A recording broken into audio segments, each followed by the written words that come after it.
Greetings from PaintScratch.com.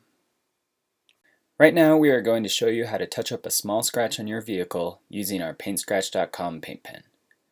The paint pen is the perfect product for touching up scratches that are less than the width of a pencil eraser.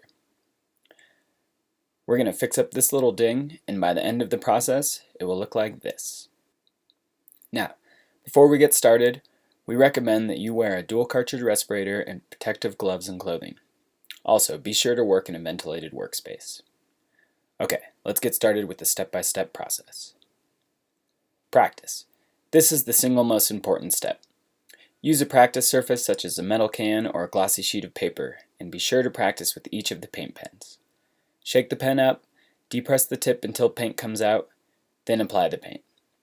Practice painting several light coats rather than one heavy coat.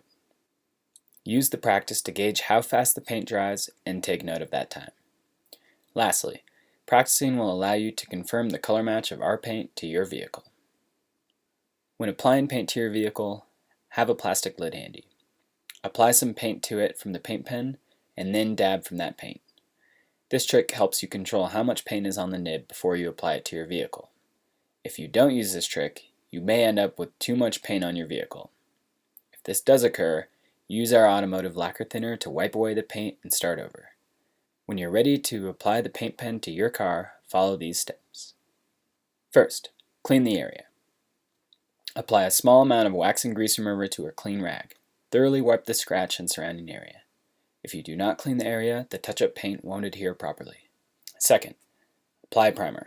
If you're fixing scratches down to an unpainted surface, use the primer paint pen as the first layer.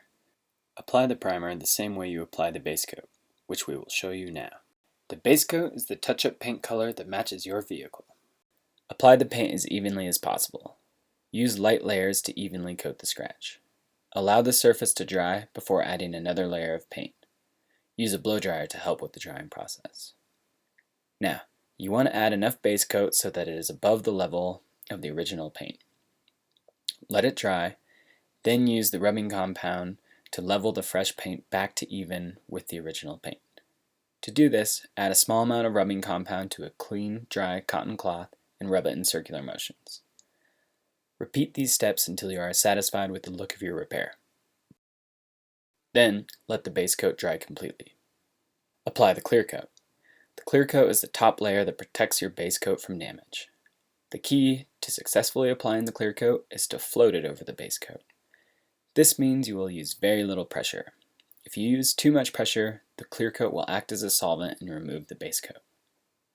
Apply the clear coat in light layers, allowing the surface to dry completely before adding another layer. Let the clear coat dry overnight. For the final step, polish with rubbing compound. The rubbing compound is used to polish the clear coat. Squirt a small amount of rubbing compound onto a clean, dry cotton cloth like a clean t-shirt. Rub the repaired area in circular motions until the surface is shiny. Do not use a dirty rag or any paper products. They will leave scratches and you won't get a smooth, glossy finish. And that's it. Remember to wait at least 30 days before waxing. And one last tip. Keep a bottle of lacquer thinner handy to clean the paint pen's nib. The paint can dry very fast, clogging the nib and making it more difficult to use. Keeping the nib clean with Automotive lacquer thinner makes applying the paint much easier. It's best practice to clean the nibs, then store the paint pens in a cool, dry place for future use. Fixing scratches on your vehicle is easy with PaintScratch.com, and we are happy to assist you with any customer service needs. Now go to PaintScratch.com and get started.